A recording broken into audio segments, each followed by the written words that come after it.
2026 সালের জানুয়ারি মাসে ফেসবুকে এবং ইনস্টাগ্রামে একটা ট্রেন্ড চালু হয়েছিল যে 10 ইয়ার্স ব্যাক চ্যালেঞ্জ। এই চ্যালেঞ্জে আসলে সবাই অংশগ্রহণ করেছিল, বিশেষ করে বলিউড, হলিউড এবং বাংলাদেশেরও কিছু তারকা অংশগ্রহণ করেছে।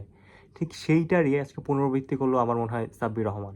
28 ফেব্রুয়ারি 2016 সালে তিনি 54 বলে 80 রান করছিল শ্রীলঙ্কার এগেনস্টে, এবং এই ম্যাচটা যে 54 বলে 80 রানের এই ম্যাচটা কিন্তু বাংলাদেশকে এশিয়া কাপের ফাইনালে নিয়ে যেতে কিন্তু অনেক গুরুত্বপূর্ণ একটা ভূমিকা পালন করেছিল। এটা এটা মানে অবিস্মরণীয় একটা ইনিংস ছিল বাংলাদেশের জন্য, এবং এইটার যে ইম্প্যাক্ট সেটা কিন্তু যারা ওই টাইমে ম্যাচটা দেখছে তারা বুঝতে পারবে। এবং আপনি যে কোনো সময় দেখবেন বাংলাদেশের একজন ওডিআই ব্যাটসম্যানের 54 বলে 80 রানের যে ইনিংসটা, এটা কিন্তু সবাই করতে পারে না। ইভেন বাংলাদেশে অনেক ব্যাটসম্যান, টি-20 ব্যাটসম্যানের কিন্তু ওই ক্যাপাবিলিটি ওই লেভেলে নাই যে 54 বলে 80 রান করবেন। আর এটা যদি হয়, ফর্মেটটা যদি হয় ওডিআইতে, এবং সাব্বির রহমানের বরাবর স্ট্রাইক রেট এমনই ছিল যে 54 বলে 80 রান। এবং ঠিক 10 বছর পর আজকে 28 ফেব্রুয়ারি 2026 সালে আজকে 51 বলে 73 রানের একটা ইনিংস খেলছে বা বাংলাদেশ ক্রিকেট লিগ নর্থ জোনের হয়ে সাব্বির রহমান।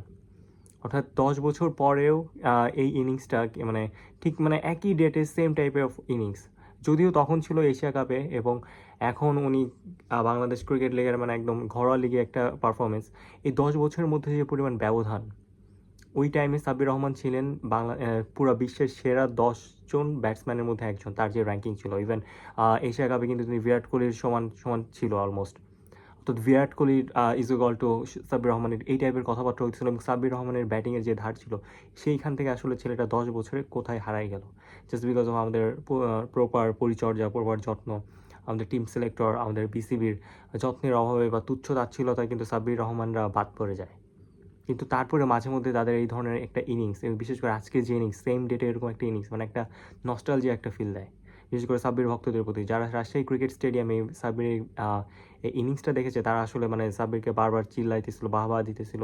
মানে অন্যরকম একটা মানে ব্যাপার, যেখানে মিঠুন আমাদের যে মিঠুন আছে, জাতীয় দলের ব্যাটসম্যান, এক্স ব্যাটসম্যান, সাবেক ক্রিকেটার, তিনি তো নিয়মিত ঘরোয়া পারফরমেন্স করতে, তাকে কিন্তু উল্টা গালি দিচ্ছে, অনেক ক্রিকেটারকে গালি দিচ্ছে। কিন্তু সেক্ষেত্রে কিন্তু সাব্বির রহমান কিন্তু জাস্ট মানে সাব্বির রহমানের জায়গায় তার যে ফ্যান বেজ, এবং তিনি কিন্তু ফ্যানদের এখনও মানে আশাটা বাঁচিয়ে রেখেছেন যে এখনও তিনি খেলতে পারেন, এখনও তিনি ওই আগের মতোই আগের ধাঁচেই কিন্তু ব্যাটিংটা করতে পারেন। এবং সেটারই মানে একটা ঝলক দেখাইছে। এবং যেইটা 10 বছর যে সাব্বির রহমানের যে পরিবর্তন, এর অন্যতম মেন জিনিসটা হলো সাব্বির রহমানের প্রপার গাইডেন্স। সাব্বির রহমানের যে ট্যালেন্ট আছে এটা কিন্তু আমরা সবাই জানি, এবং সাব্বির রহমানের খেলা দেখতেও কিন্তু সবাই পছন্দ করে। বাংলাদেশে কিন্তু হাতে গোনা এমন কত ব্যাটসম্যান পাবেন যাদের খেলা দেখতে আপনার খুব ভালো লাগবে। আপনি কিন্তু সাকিব আল হাসানের ব্যাটিং থেকে কিন্তু সাব্বির রহমানের ব্যাটিং বেশি এনজয় করবেন।